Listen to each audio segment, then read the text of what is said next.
আজ কৈলাসহর কেন্দ্রীয় বিদ্যালয়ের প্রাক্তন ছাত্রছাত্রী দ্বারা গঠিত এলামুনির উদ্যোগে ঊনকোটি কলাক্ষেত্রে স্বেচ্ছায় রক্তদান শিবিরের আয়োজন করা হয়। শিবিরের উদ্বোধন করেন রাজ্যের সমাজ কল্যাণ দপ্তরের মন্ত্রী টিঙ্কু রায়।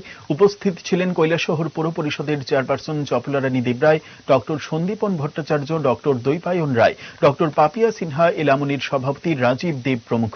আজকের এই শিবিরে 14 জন স্বেচ্ছায় রক্তদান করেন।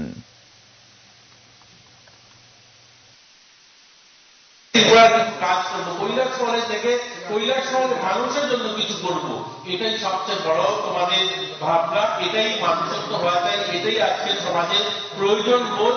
এর জন্য তোমাদেরকে সাধুবাদ জানাই। তোমাদের কম সংখ্যক লোক ছেলেমেয়েরা হলেও যে এই উদ্যোগটা নিয়েছো তোমরা আজকে রক্ত পূরণের জন্য।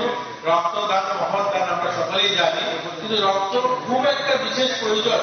আমাদের রাজ্যের 40 লক্ষ মানুষ, আমাদের রাজ্যের 2000-এর বেশি এনজিও কাজ করে, আমাদের রাজ্যে স্বর্ণকমল জুয়েলার্সের উইন্টার ফেস্টিভ্যাল 20 থেকে 31 ডিসেম্বর হতে চলেছে বিগেস্ট সলিটার ডায়মন্ড শো, যেখানে থাকবে নর্থ ইস্টের biggest single stone and multi stone large diamond showcase. পাবেন সোনার গয়নার মজুরিতে 20% অফ আর হীরের গয়নার মজুরিতে 100% অফ। তাছাড়াও প্রত্যেকটি কেনাকাটায় শর্ট গিফটস। অফারের দিনগুলোতে প্রতিদিন শোরুম খোলা থাকবে। আজই আসুন আমাদের আগরতলার showroom Hariganga Basak road near Kaman Chowmuhani এবং Udaipur showroom central road opposite Chak বাজার।